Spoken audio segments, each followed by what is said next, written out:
Vanguard is an ever-changing game. For the last 3 years, we were playing standard format. However, Overdress ushers in a new era of Cardfight Vanguard, leaving standard to become V Premium.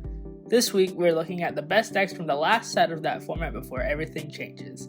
This is Winning Images Standard Send-Off.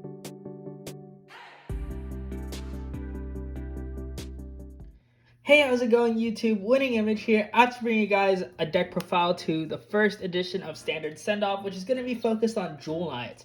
Jewel Knights is a deck I was really looking forward to out of Clan Selection Volume 2, and definitely holds its place in the meta simply because it gets off a multi-attack, and when combined with some of the engines that Royal Paladin already has, can create a really powerful list which features multi-attack, Vanguard restands, critical gainers, and large power-ups which defeat your opponent. So yeah, without further ado, let's hop into it.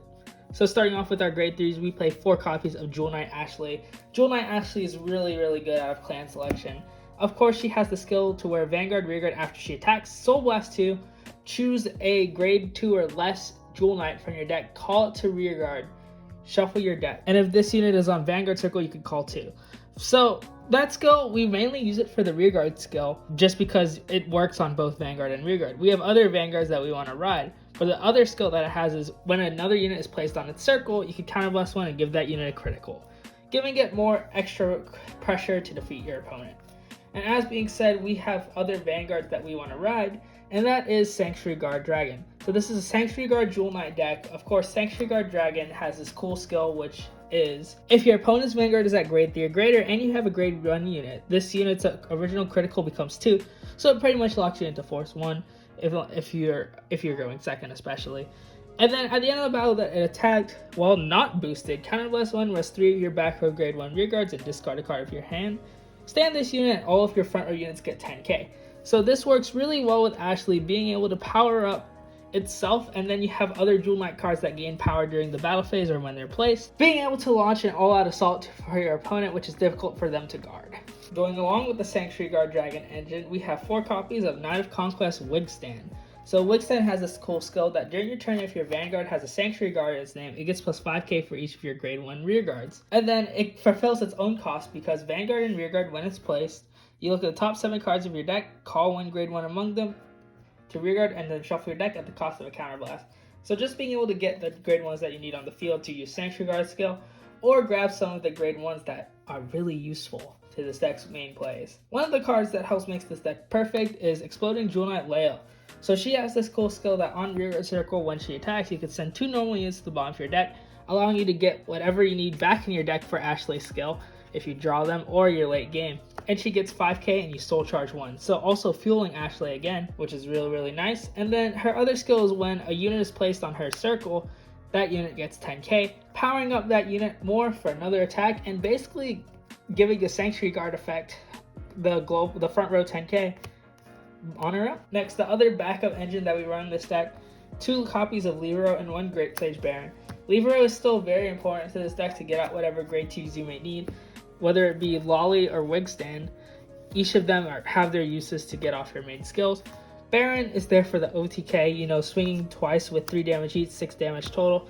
Very powerful and oppressive for your opponent, especially with the power-ups that this deck could generate.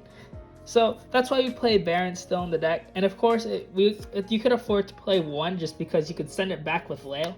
So it's not really that big of an issue. Next, we play 4 copies of Lore Knight Syphilis. Standard grade 3 searcher, gotta be able to see your grade 3s, and especially Sanctuary Guard since he's the main ride target that you want. And then of course he gains 5k for if you have no face-up damage, which is relevant sometimes because your opponent will sometimes damage deny, so you can only get off one of your effects, or just not give you damage at all. So this helps with the aggression. And then to counter damage deny, we have Authoritative Knight Bellyzal. When placed on Vanguard Circle, you can check the top 7 cards of your deck and reveal up to 1 Knight of Conquest Wigstand or Sanctuary Guard Dragon and put it into your hand, shuffle your deck. And then when your Vanguard with Sanctuary Guard attacks when it's on Rearguard, that unit gets plus 10,000 power, and if you have no face-up cards in your damage zone, countercharge 1. This is a named once per turn.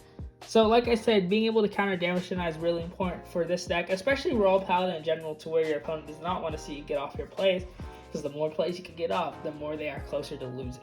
Next we have Mordovis. So Mordovis is another great Jewel Knight card which allows you to send another Jewel Knight back to your deck for the cost of a counterblast. Give one of your Jewel Knights 5k, and you soul charge one, so fueling Ashley even more. But I really like her second skill, which is when a unit is placed on its circle, you may draw a card. And notice how it's Vanguard and Rearguard, so basically when you ride it, that counts too, allowing you to keep card advantage, and it's essentially, like I said, a 1-for-1, so you really aren't losing anything. Then we have 2 of this promo. I honestly forgot the name, but its effect definitely makes up for not knowing the name and me making sure I gotta memorize it. So it has this cool skill that on Rearguard Circle, when your grade 2 unit is placed, other than from your hand, you may send it to Soul and that unit gets 15k. So that's really, really good, because if your opponent's at 4 damage, you could use Ashley's skill to call the Layla over it, and then if this is in the back with Sanctuary Guard skill, send it to Soul. That will also gain 15k, and if you have a counterblast, it will also gain a critical. So making Ashley's skill that much more deadly. And I think playing this card, definitely, if this card comes to English, you gotta be playing this deck with this card. And then we have our starter, Ambrosius. And then for triggers, we have 8 crit, 4 draw, 4 heal. Did you know I played a world champion with Royal Paladin? That was probably my favorite memory of playing Royal Paladin Standard. So right when Standard was just coming out, I actually had the great opportunity to play with the guy who played Blasters at World Champion, Jesus Herrera, on CFA, because of one of my good friends, Justin Dunbar. So he showed me kind of this cool Alfred deck, and it was focused on Alfred Early Rush.